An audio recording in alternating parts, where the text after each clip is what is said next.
Students, now coming to the last topics of the video, factors affecting capital structure. इसमें हम ये decide करेंगे कि हम ओन्ड फंड से ज्यादा पैसा लेंगे या बोरोड फंड से. Okay, now the first point, cash flow position.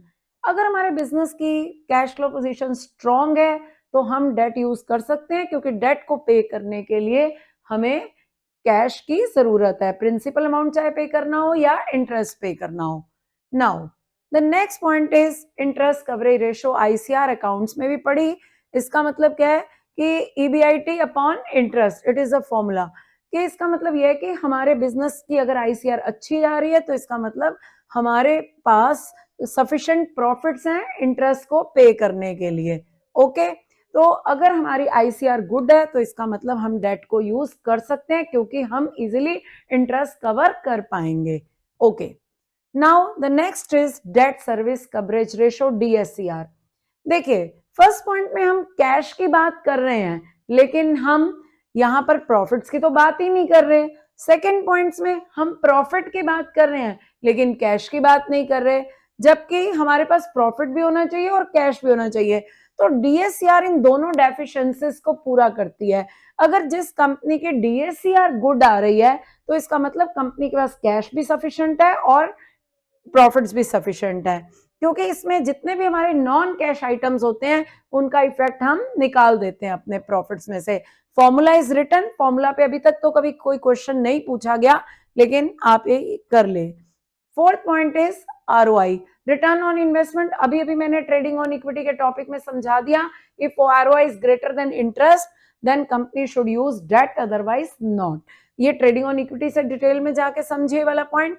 Okay, fifth point is cost of debt. कभी कभी कंपनीज को, डायरेक्टर्स को अपने पर्सनल रिलेशंस की वजह से या इकोनॉमी में इंटरेस्ट रेट कम होने की वजह से कम मार्केट रेट से कम रेट पे डेट मिल जाता है, तो ऐसे में कंपनी को जरूर फायदा उठाना चाहिए.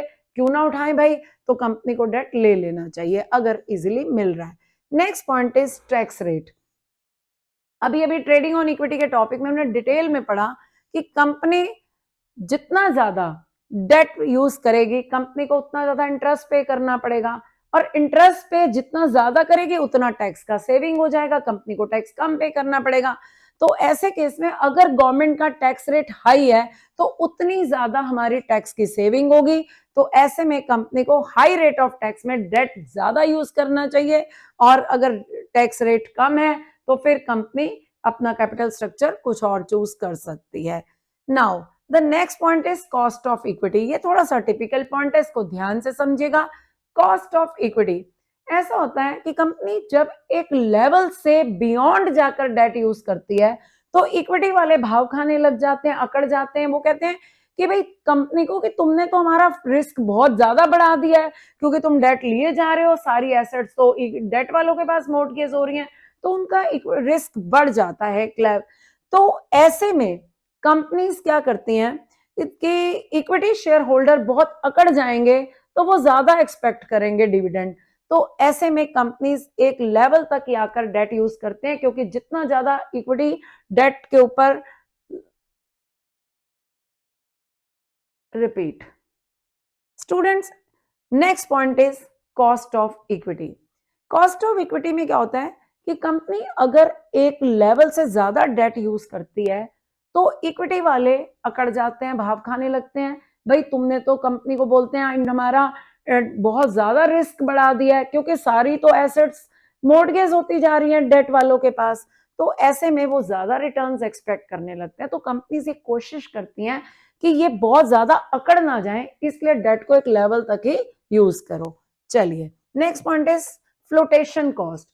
Cost of raising funds. Company market से पैसा लेती है तो उसके ऊपर भी कंपनी को मार्केट से फंड रेज करने के लिए कॉस्ट क्रिएट करनी पड़ती है, जैसे एडवर्टाइजिंग का एक्सपेंस हो गया या प्रोस्पेक्टस प्रिंटिंग एक्सपेंस हो गया. और अगर अंडर राइटर्स के थ्रू कंपनी शेयर्स इशू कर रही है तो अंडर राइटर्स कमीशन ले लेंगे. तो शेयर्स इशू करते टाइम कंपनी की फ्लोटेशन कॉस्ट ज्यादा आ जाती है, तो कंपनी इस फैक्टर को भी कंसीडर करती है कि उसे इक्विटी शेयर से पैसा लेना है या नहीं.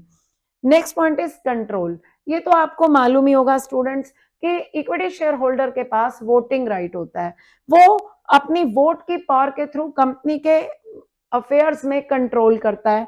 तो अगर कंपनी के डायरेक्टर्स वगैरह ये चाहते हैं कि कंट्रोल सारा हमारे हाथ में ही रहे, तो ऐसे कमे मतलब वो कंट्रोल को डाइल्यूट नहीं होने देना चाहते, तो ऐसे केस में फिर अगर उन्हें और ज्यादा पैसे की जरूरत पड़ गई है तो उन्हें इक्विटी ज्यादा इशू नहीं करने चाहिए, इक्विटी उन्हें डेट ही ले लेने चाहिए, ताकि वोट की पावर के थ्रू इक्विटी शेयर होल्डर्स उनके कंट्रोल को अपने हाथ में ना ले लें। Next point is risk consideration. Students देखिए, हर बिजनेस के ऊपर कुछ ना कुछ फिक्स ऑपरेटिंग कॉस्ट होती है, जितनी ज्यादा फिक्स्ड ऑपरेटिंग कॉस्ट होती है वही तो बिजनेस का रिस्क होता है। ओके, बिजनेस का रिस्क जितनी ज्यादा हाई ऑपरेटिंग कॉस्ट उतना बिजनेस का रिस्क ज्यादा।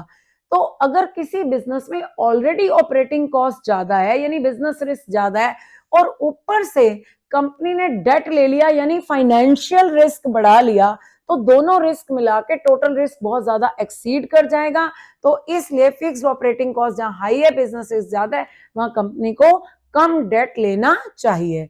Okay, next point is flexibility. देखिए, कंपनी की डेट लेने की एक कैपेसिटी होती है, क्योंकि कंपनी डेट लेती है तो मैंने अभी अभी बताया उसकी सारी एसेट्स जो है वो मोर्टगेज होती चली जाती हैं। इसलिए अगर किसी कंपनी की तकरीबन सारी एसेट्स ऑलरेडी मोर्टगेज हुई पड़ी हैं तो उसमें और ज्यादा डेट लेने की कैपेसिटी नहीं है। तो कंपनी को यह भी देखना चाहिए कि उसे अपनी फ्लेक्सिबिलिटी कुछ ना कुछ बना के रखनी चाहिए हर कंपनी को, ताकि इमरजेंसी में एकदम से अगर पैसे की जरूरत पड़े और कंपनी एकदम से लोन लेना चाहे तो कंपनी के पास कुछ ना कुछ लोन लेने का मार्जिन होना चाहिए। Okay, now students the next point is regulatory framework. Regulatory मतलब जैसे सेबी एक लॉ है, स्टैच्यूटरी बॉडी है, तो सेबी एक ऐसा कानून है जो स्टॉक मार्केट के अंदर अपना पूरा कंट्रोल रखता है। तो उसके भी कुछ गाइडलाइंस होती हैं, उनको भी ध्यान में रखना पड़ता है। सेबी की गाइडलाइंस को ध्यान में रखते हुए ही कंपनीज अपना कैपिटल स्ट्रक्चर बना सकती हैं। Next is stock market condition. Students, market bullish भी होती है, मार्केट बियरिश भी होती है। बुलिश का मतलब बड़ी तेजी है, मैम आप बोलते होगे मामा मेरे फ्रेंड्स शेयर्स में पैसा लगा रहे हैं, हमें भी लगाना है, तो ऐसा अगर कोई सिचुएशन है it means market is bullish. तो ऐसे में कंपनी अगर शेयर के थ्रू पैसा लेना चाहती है तो कंपनी को फटाफट उसके शेयर्स में लोग सब्सक्राइब कर देंगे। और अगर मार्केट में बियरिश है, मार्केट में मंदा है, कंपनी अपना शेयर्स इजिली मार्केट में इशू नहीं कर पाएगी, मतलब इतना अच्छा रिस्पांस नहीं आएगा, तो ऐसे में कंपनी को अगर बियरिश मार्केट में पैसे की जरूरत पड़ेगी तो कंपनी को डेट प्रेफर करना चाहिए। And the last point is capital structure of other companies. हम देखा देखी तो बहुत करते हैं। आपके फ्रेंड ने कहा मीतू मैम की वीडियो देखी थी, बड़ी अच्छी लगी, तो आप कहते हो अच्छा चलो मैं भी देख लेता हूँ, आपका फिर आपका कोई दूसरा फ्रेंड कहेगा फिर मैं भी देख लेता हूँ, देखा देखी कॉपी पेस्ट। तो देखिए स्टूडेंट्स, हम दूसरी कंपनीज के, कंपनीज भी वही काम कर रही हैं, दूसरी कंपनीज के कैपिटल स्ट्रक्चर को फॉलो करिए। अच्छा मेरी कॉम्पिटिटर कंपनी क्या करिए, मैं भी वही कर रही हूँ, तो ऐसे में ये भी एक फैक्टर रहता है। लेकिन कभी भी किसी भी कंपनी को दूसरी कंपनी के कैपिटल स्ट्रक्चर को ब्लाइंडली नहीं फॉलो करना चाहिए। ओके स्टूडेंट्स, तो ये था आज का टॉपिक।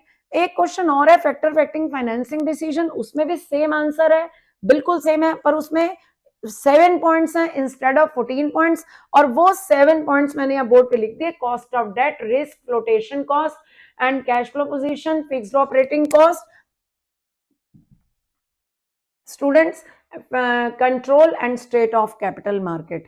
तो ये सारे point, state of capital market में वही स्टॉक मार्केट कंडीशंस वाला पॉइंट आ जाएगा। तो ये सारे वही पॉइंट्स हैं, आप ये क्वेश्चन आराम से कर सकते हैं। स्टूडेंट्स, होप आपको मेरी वीडियो अच्छी लगी। मेरी एक इसमें माइंड मैप की वीडियो आएगी, उसमें सारे हेड पॉइंट्स के मैं कोड वर्ड्स दूंगी, उसको बिल्कुल मत मिस करना, और अपने फ्रेंड्स के साथ वीडियो शेयर करें, चैनल को सब्सक्राइब करें ताकि आपको और ज्यादा वीडियोस मिलती रहें। बेल आइकॉन को प्रेस करना ना भूलें।